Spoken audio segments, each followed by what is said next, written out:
Para sa headlines, weather forecast. Nagbalik si Amihan na nagdala ng bahagyang mas malamig na temperatura sa Luzon habang nananaig ang easterlies sa Mindanao. In local news, sisiyasatin ng konseho ang XU Ateneo hinggil sa kontrobersyang nagsusuot ng hijab. Mayor Clarex, hanggang Marso lang ang mga tamad na empleyado.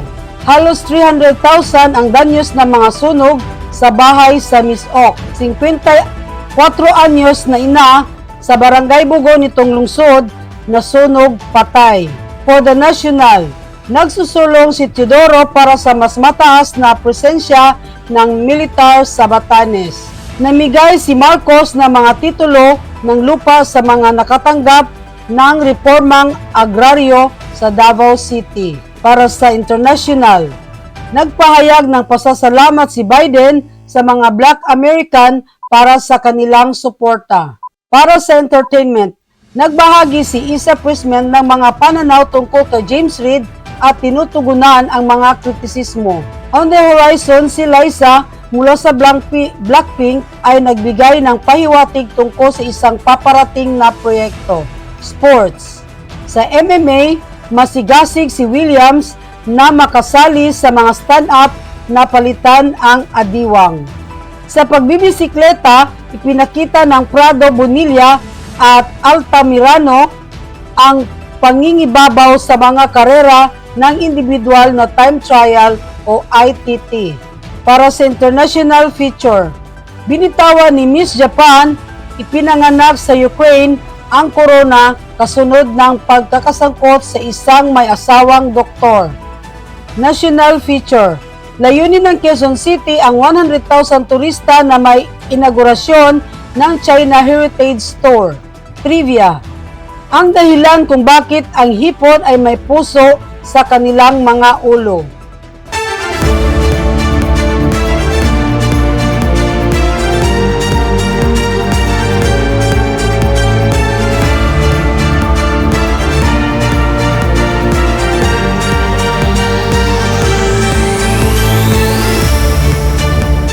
Good morning Philippines, magandang umaga Luzon, Visayas at Mindanao.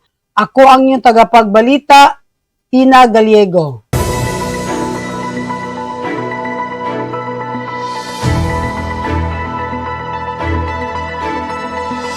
Weather forecast. Nagbalik si Amihan na nagdala ng bahagyang mas malamig na temperatura sa Luzon habang nananaig ang easterlies sa Mindanao. Hinuhulaan ng Pag-asa ang pagbaba ng temperatura, particular sa northern at central Luzon dahil sa northeast monsoon, habang ang easterlies naman ay maaring magdulot ng pag-ulan sa eastern at central Visayas at ilang bahagi ng Mindanao. Inasa magkakaroon ng bahagyang maulap hanggang sa maulap na papawirin ang Batanes na may pulong-pulong mahinang pag-ulan dulot ng northeast monsoon. Maapektuhan din ang mas malamig na panahon ang Baguio City, ang Metro Manila at iba pang lugar ay makakaranas ng bahagyang maulap hanggang sa maulap na papawirin na may pulo-pulong mga ulan o pagkidlat, pagkulog dulot ng easterlies.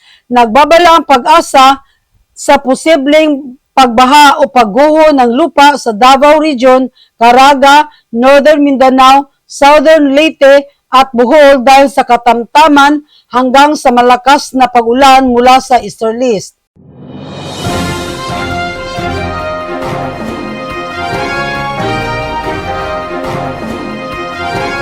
For the local news, sisiyasatin ng konseho ang XU Ateneo hinggil sa kontrobersiyang nagsusuot ng hijab. Sa Cagayan de Oro City, ipinatawag ng konseho ang mga opisyal ng Xavier University o XU at iba pang kaugnay na ahensya ng gobyerno na may direktang pakikilahok sa mga pangangalaga sa mga karapatan at proteksyon ng mga mag-aaral sa mga institusyon pang-edukasyon sa lungsod.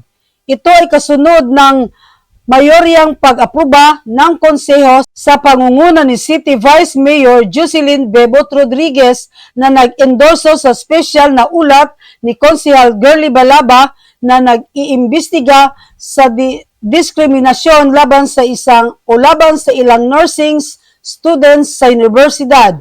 Ang reklamo ay mula sa dalawang babaeng Muslim na estudyante na nakaranas umano ng diskriminasyon dahil sa pagsuot ng hijab sa klase.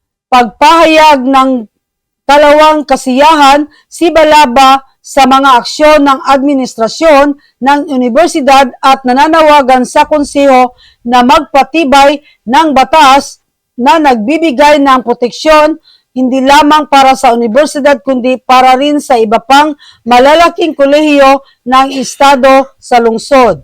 Si Rodriguez, ang isang lisensyadong nurse tulad ni Balaba at iba pang mga konsihal ay nagpahayag ng pagkadismaya at sinabi na ang mga komite ng konseho ay magpupulong-pulong upang tugunan ang mga partidong sangkot sa isyu. Ang Central Student Government ay nagsasagawa din ng mabilis na aksyon upang maiwasan ang pag-ulit ng naturang hindi katanggap-tanggap na pagtrato sa mga mag-aaral sa iginagalang at kalidad ng universidad. Mayor Clarix, hanggang Marso lang ang mga tamad na empleyado. Cagayan de Oro City, panghinaan ng loob ang ilang job order at casual employees sa City Hall kasunod ng naging desisyon ng local chief executive officials sa lungsod kamakailan. Ito ay matapos ang tahasang ipahayag ni City Mayor Rolando Clarix Uy na ilang empleyado ang hindi na mabibigyan ng renewal ng trabaho dahil sa nakikitang kawalan ng dedikasyon sa kanilang trabaho. Binigyan din ng alkalde na ang mga empleyadong ito ay binigyan ng sapat na panahon sa paglipas ng mga taon upang ipakita ang kanilang pangako sa kanilang mga tungkulin, ngunit tila walang interes sa pagpapabuti ng kanilang pagganap. Nagpahayag ng pagkadismaya si Uy at sinabing ang sisi ay nasa sariling questionabling pag-uugali at pag-uugali ng mga empleyado na nagudyok sa kanya na mag-alok ng mga pagkakataon sa trabaho sa ibang mga aplikante. Dismiyado ang alkalde nang malaman ang ilang empleyado ng City Hall ay umano'y tambay sa mga mall sa oras ng trabaho sa halip na gampanan ang kanilang mga tungkulin. Inigiit ni Uy na ang desisyon na ito ay hindi political motivated, bagkus ay tugon sa mga hamon sa kabuhayan na kinakaharap ng mga kaswal na empleyado at job order. Bago kumuha ng mga bagong kawani, ang mga hindi na-renew ng empleyado ng City Hall ay inaatasan na personal at makipagpulong sa alkalde upang tugunan ang kamakailang desisyon at ipag-uutos ng lokal na pamahalaan.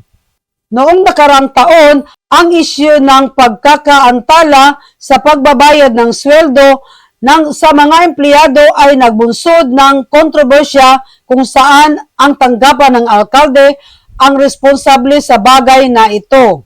Halos 300,000 ang danyo sa mga sunog sa bahay sa Misok.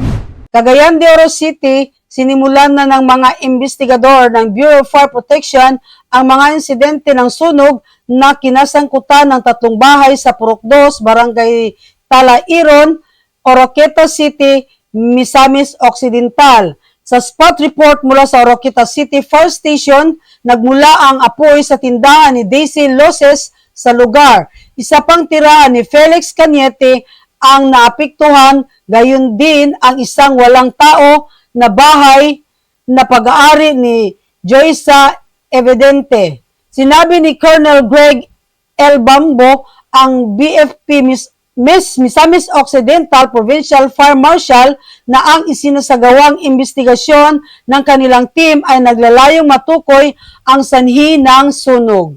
Gayunpaman, walang naiulat na nasawi at tinatayang nasa 300 milyong piso ang tinatayang structural damage sa 3 bahay simula kahapon ng umaga. 50 anyos na ina sa Barangay Bugo nitong lungsod na sunog patay. Patay isang 50 anyos na ina at sugatan ang kanyang 2 anak sa sunog sa 2 palapag na bahay sa Zone 4, Alay Creek, Barangay Bugo sa lungsod na ito. Kinikilala ang nasawi na sina Nilia Pantuan habang ang Mga nasugatan kinikilalang sina Justin Earl Pantuan 17 anyos at Jason Pantuan 33 anyos. Tinatayang nasa 100,000 pesos ang halaga ng sunog. Napula ang apoy sa second alarm, sinabi ni Puerto Fire Station 8 Commander Fire Inspector Luis Roy Sulamo na nakakulong sa bahay ang biktima. Inaalam pa ang mga otoridad ang sanhi ng sunog. More or less 100,000 ba? To palapag na gusali, 2 palapag na tirahan. Noong una ay first alarm ito dahil may mas mataas nito sa second alarm. Ngunit siya ang aking nasawi at ako ay nasugatan. Iimbestigahan pa ang sanhi at pinagmulan ng sunog, sabi ni Port Marshal Station 8 Fire Commander Inspector Luis Roy Sulamo. Habang kami ay naglalakad, may nakita kaming karinderya na puro karni ng baka kaya nag-interview kami sa empleyado at panoorin natin ito. Si Imelda Biligero. Ma'am Imelda Biligero, isa ka sa tagiyaman? Di, igsoon lang. Ilan na ito years kananan din nagkuhan, ma'am? Bago pa ni. Wa pa mag 1 year pa karong July. So bago lang din siya. Sa karon man kay raghan mo yung klase ng mga sudan. Asa mo yung pinakaalam sa mga sudan? Ang RM, kilawin, kanding, itong kilawin kanding, utok sa baka. Actually, yung mix na siya tuli baka na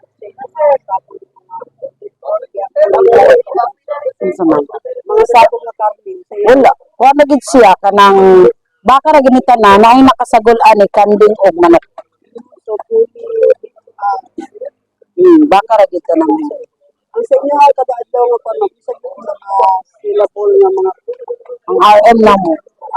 siguro kayo sa barato pag yun. Kasi sa barato, lami plus, kung sa may sikreto, ano ba, may simutan ko nga, Kuan ra gyud among timpla din wala may artificial flavor. Amo ning asin bitsin ra gyud ang wala mga tamang sikreto nga yung wala. Natural ra gyud na mo ang kuan. Wala mi food coloring, wala mi nor nga gisagol, wala. Na ang among amo nangita sa Nazaret na area. Siya Nazaret area iyang kuan. Bali, asa ni located kung kayo pamilya, ano nga, Sa Giserinia. Giserinia kung gikan ka sa kanang sa syudad, padung ni siya sa City Hospital, nani siya tunga-tunga sa Maduna o City Hospital. Visit sa among kuan, among bakahan, Biligero Itiri, diri sa Giserinia Street, Carmen. Nga mi din kuan, baka tanan among kuan, no pork yun.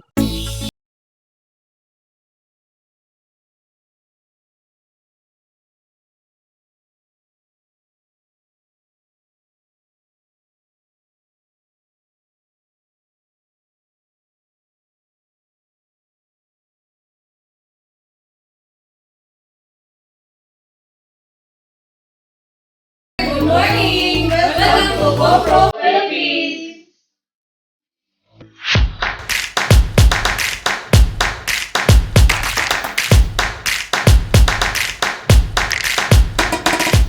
Kung among baligyan na mo is more on smartphones or laptop, apoy pod mga gaming laptop or mga monitor, printer, or speaker o mga din, etc. mga tablets dayon.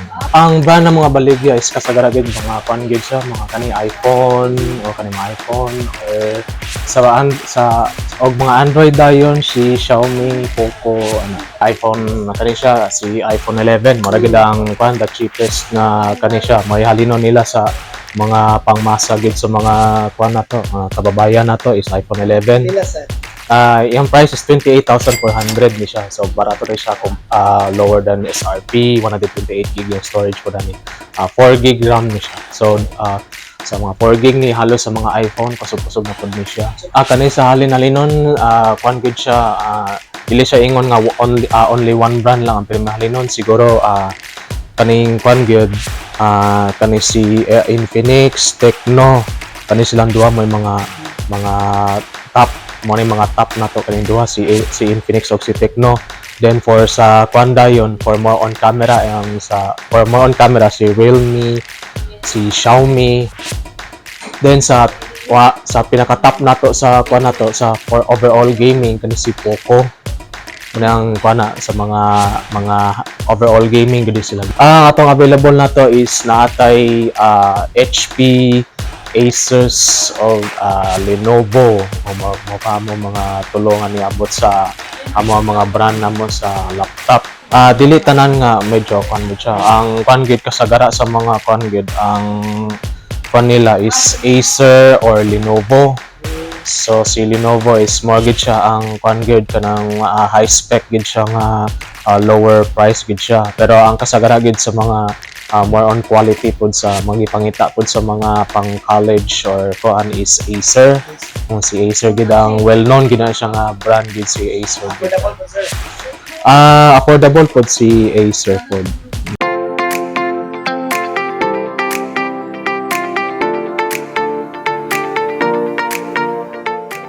Si Bimbo nga barbak.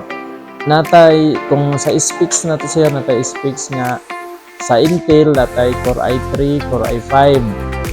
Nya kung sa AMD pod natay Athlon, natay 18 gyapon pinakaubos. Sunod Athlon ay ang Ryzen 3. Ano siya? Ryzen 3, Ryzen 5, Ryzen 7. Nasagta sa Intel nasagtay i7.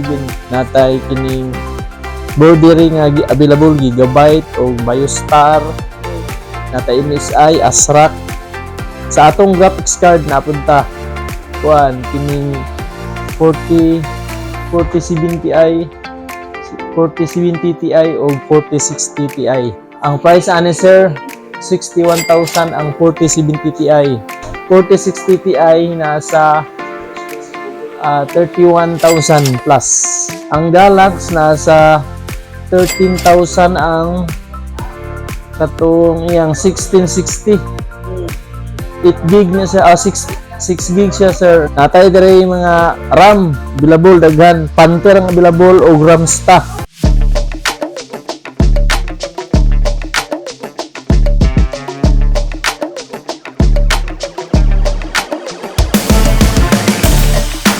Kung mag-apply si client og home credit, need na mo is one valid ID lang sir. Example, kung new client siya is one valid ID tapos 30% down payment. Kung reloaner ka sir, pwede na po na mo i-check imong account basi na siya low down payment kasi pwede ra siya 200 ini iyang item iyang kaon sir. Like siya na ang bahala kung sa kaon yung item basta low down payment lang gid siya. New client is 30% down payment sir. Pero nami bago nga karon system generated na mi sir ha. Sir, ang bago nga system if ever kung new client si customer need niya og source of income, mag-base yung credit sa yung source of income mo yung application nga ginhatag sa amo. Kaya mag-approve man na sir, main Manila ang mag-approve na sir. Then sa kung depende ni client ang pilawon niya ka months bayaran sir. Napod kay terms nga 6 months, 9 months, 12 months, 15 months at 18 months. If ever makabayad si customer sa iyang first payment, butang na to 6 months yung term nga ginahatag, pwede ra niya i-advance og bayad, pwede siya manawag sa customer service para 4 months or 3 months na po siya low down payment sir. Automatic kasi siya sir kaning good payer. Tawagan niya first is tawagan niya si customer service sir nga inform siya nga iyang i-palipid og bayad.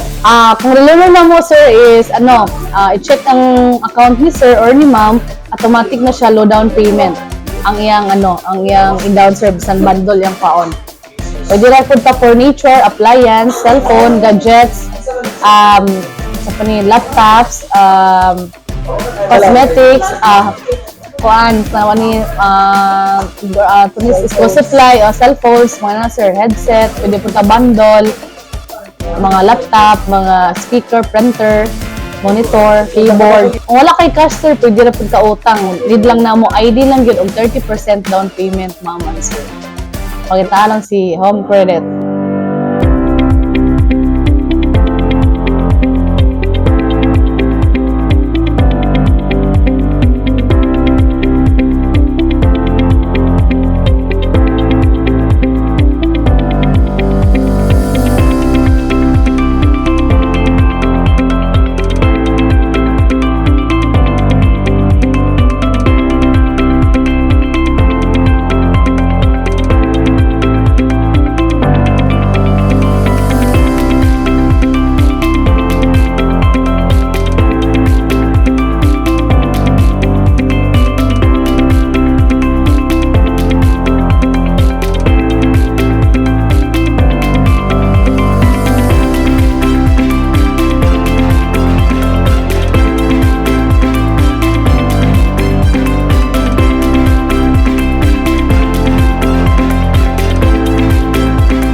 For the national news, nagsusulong si Teodoro para sa mas mataas na presensya ng militar sa Batanes. Nananawagan si Defense Secretary Gilberto Teodoro Jr. para sa pagtaas ng presensya ng militar sa Batanes na naglalarawan sa lalawigan bilang tip of the spear para sa Pilipinas. Si Teodoro sinasamahan si Armed Forces of the Philippines Chief of Staff Romeo Bronner Jr. at Philippine Navy Flag Officer in Command Toribio Adasi Jr. ay nag-inspeksyon sa iba't ibang lokasyon sa Batanes na nagpahayag ng kahalagahan ng pag-secure ng mga hangganan at pagtatatag ng matatag na presensya sa mga estratehikong lugar. Ang pagbisita ay nagpapatiwatig ng isang mahalagang pangako sa pagtatanggol ng teritoryo at pambansang seguridad. Gaya ng idiin ng Naval Forces Northern Luzon, samantala kinalala ni General Bronner ang dedikasyon ng mga sundalong nakatalaga sa Mavolis Island na itinatampok ang kanilang mahalagang papel sa pagtatanggol sa teritoryo at pangangalaga sa soberanya. Namigay si Marcos ng mga titulo ng lupa sa mga nakatanggap ng reformang agraryo sa Davao City. Inulit ni Pangulong Ferdinand Marcos Jr. ang pangako ng kanyang administrasyon na kumpletuhin ang pamamahagi ng mga lupain sa reformang agraryo sa ilalim ng Comprehensive Agrarian Reform Program sa loob ng kanyang termino. Nanguna sa seremonya ng pamamahagi sa Davao City, ang pinuno ng Pilipinas ay nagkaloob ng electronical generated land title sa 2,672 benepisyaryo na sumasaklaw sa humigit kumulang 3,560 hektarya ng agrarian reform lands sa iba't ibang rehiyon ng Davao. Sa pagpapahayag ng kasipagan ng Department of Agrarian Reform, layunin ni Marcos na tapusin ang pamamahagi ng lahat ng mga lupang sakop sa CARP bago matapos ang kanyang termino. Nabinanggit na mula noong 2023, 90,000 titulo ang lupa ang naipamahagi na lumampas sa unang target na 50,000 para sa taon ng 40,000.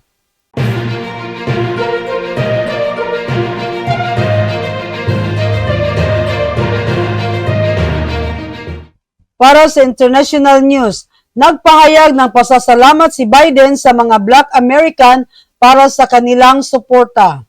Sa isang kaganapan sa Black History Month sa White House noong Martes, ang Pangulo ng US na si Joe Biden ay nagpahayag ng optimismo tungkol sa pagbabalik sa susunod na taon na nagpapahiwatig sa isang matagumpay na kampanya sa muling halalan. Nagpaabot siya ng pasasalamat sa Black community para sa kanilang suporta at hinimok ang mga botante na unahin ang katapatan, disente, dignidad at paggalang. Ang tagumpay ni Biden sa South Carolina Democratic Primary noong Sabado ang unang opisyal na sinang-ayunan na lahi ng panahon ng nominasyon ng partido ay makabuluhan sa kabila ng kaunting oposisyon. Sa matalas na mata sa kanyang katanyagan, lalo na sa mga Black na botante, ang kinalabasan ay umalingaw-ngaw sa mahalagang papel na ginampanan ng South Carolina 4 na taon na ang nakalilipas na ang Black vote ng estado ay nagpasiklab sa kampanya ni Biden na humantong sa kanya sa pagkapangulo.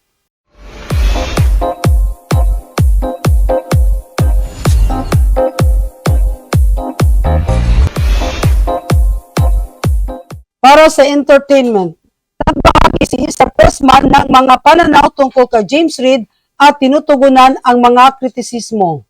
Sa red carpet premiere ng Lisa Frankenstein, si Issa Pressman ay nagkaroon ng casual na pakikipag-chat sa press na nagpapahayag ng kanyang mas nakaka-relax na kilos. Inamin niya na ang pag-arte ay hindi niya porte, hindi tulad ng kanyang nakakatandang kapatid na si Yasin. Dahil siya ay nakahilig sa paggawa sining at malikhaing direksyon. Kahit na nagpapahiwatig ang isang paparating na proyekto, ibinunyag ng 26 anyos na artista ang kanyang maayos na relasyon kay James Reid na binigyang diin ang kanilang magkabahaging interes sa musika, sining, pag-ehersisyo at paglakad sa umaga.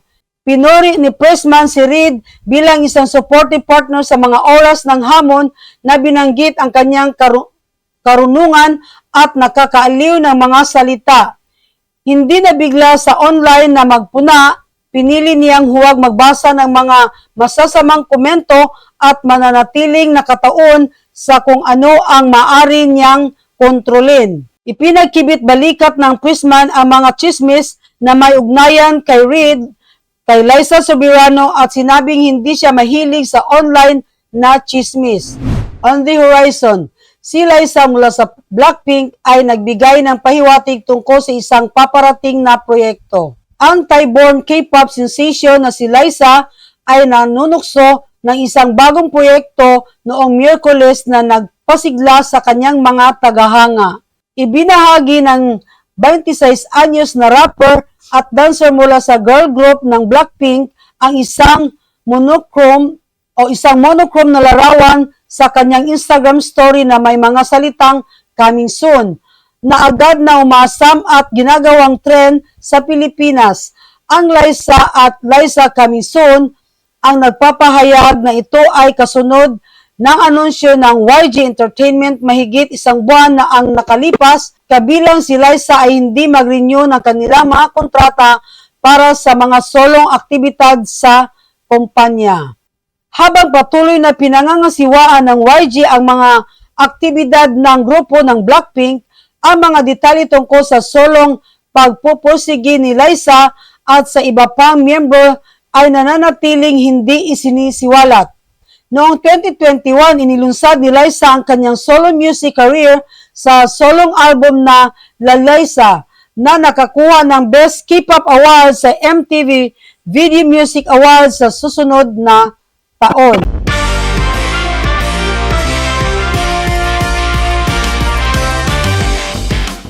Sports. Lasing si Williams na makisali sa mga stand-up na palitan sa Adiwang. Stand-out Lito Adiwang sa One Fight Night 19 sa Bangkok, Thailand noong Pebrero 19. Inasahan ni Williams ang stand and trade approach mula sa karaniwang agresibong Adiwang at nahandang salubungin siya sa gitna na naglalayong makakuha ng mataas na rate ng trabaho at mga epektibong welga. Habang kinikilala ang counter-striking at well-rounded na kakayahan ni Adiwang, kumpiyansa si Williams na tatapusin ang laban sa loob ng 15 minuto na nagpapahayag ng pagkabigo kung hindi niya ito makakamit. Tiningnan ni Adiwang ang laban na ito bilang isang mahalagang pagsubok na naglalayong makakuha ng pangungunang 5 pwesto na may panalo at tumitingin sa title shot na may patuloy na tagumpay.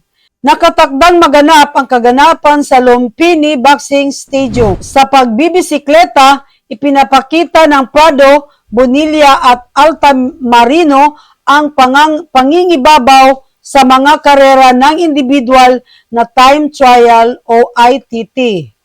Sa Batangas, ipinakita ni Jermaine Prado, Kim Bonilla at Angelica May Altamarino ang kanilang pangingibabaw sa mga karera ng kababaihan sa Field Cycling National Championships para sa Road 2024. Nakuha ng 3 ang kanilang pangalawang ginto medalya sa individual time trial ITT na inorganisa ng Field Cycling at pinahintulutan ng mga International Cycling Union o UCI.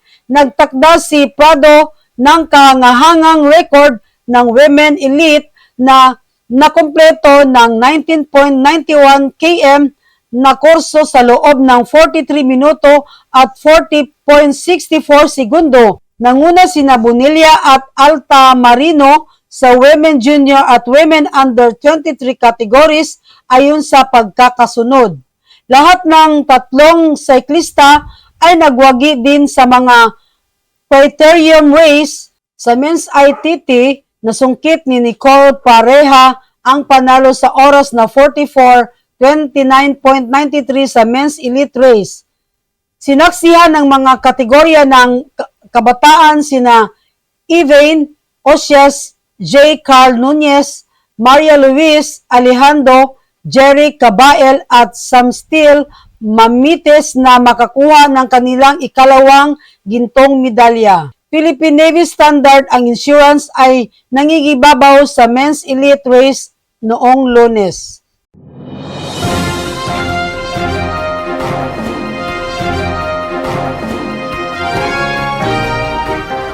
International feature.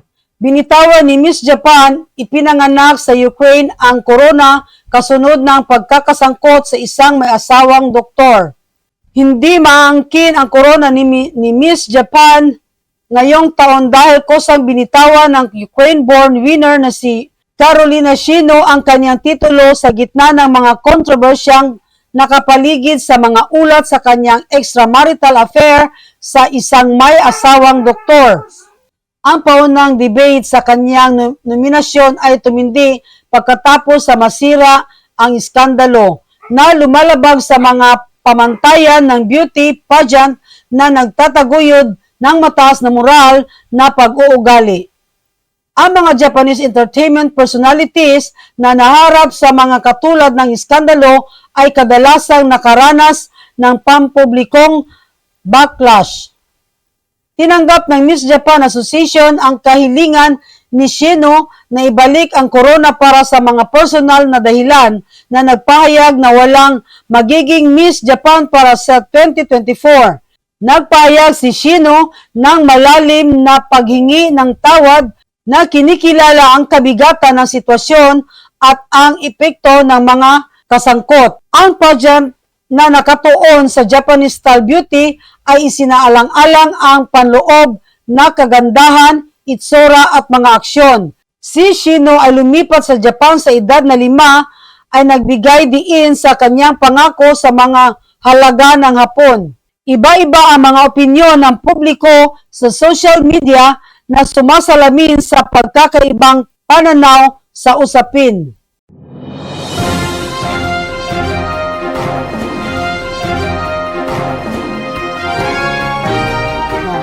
Para sa national feature, layunin ng Quezon City ang 100,000 turista na may inaugurasyon ng Chinatown Heritage Tour. Inaasahan ng Quezon City ang partisipasyon ng humigit kumulang 100,000 local sa foreign tourists sa Chinese New Year festivities nito mula Pebrero 9 hanggang 11 sa Chinatown District sa kahabaan ng Banawi Street. Ang kaganapan na inorganisa ng lokal na pamahalaan ay naglalayong iposisyon ang distrito bilang sentro ng turismo at maakit ng mga pamumuhunan. Sumasaklaw na sa 5,919 square kilometers, ang Chinatown ng Quezon City ay kabilang sa pinakamalaki sa mundo. Sisimula na ng mga pagdiriwang ang Quezon City's Chinatown Heritage Tour na nagpapakita ng kulturang Chinese-Filipino sa mga pagbisita sa mga templo, friendship arcs at isang toy museum. Ang 3 araw na kaganapan ay magtatampok ng food arts and craft fair na may lion at dragon dances, isang float parade at mga paputok. Ang mga pagsasara ng kalsada at pinahusay na mga hakbang sa seguridad ay ilalagay upang matiyak ang maayos na pagdiriwang.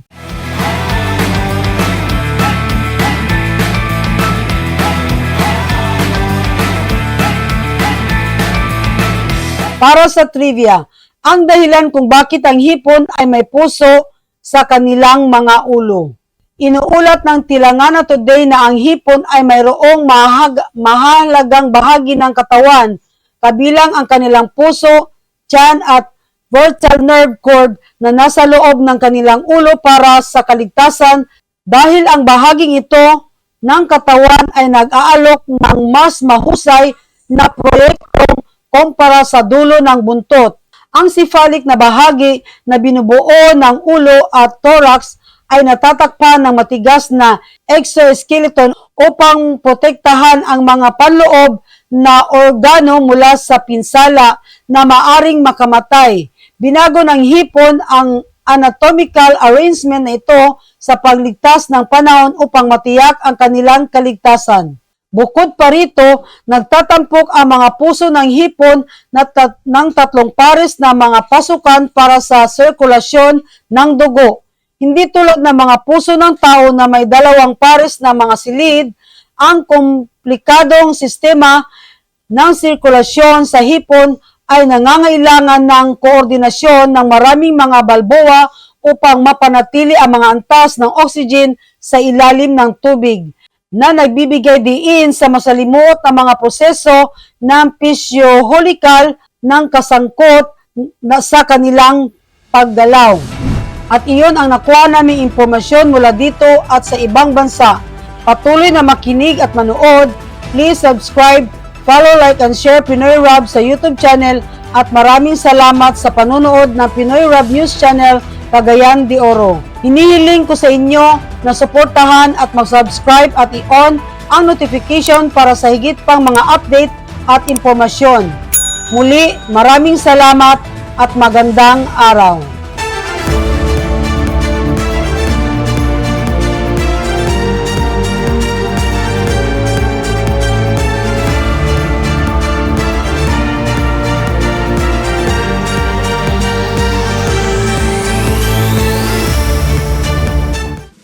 Kababayan, ang pambansang awit ng Pilipinas. Kayang maging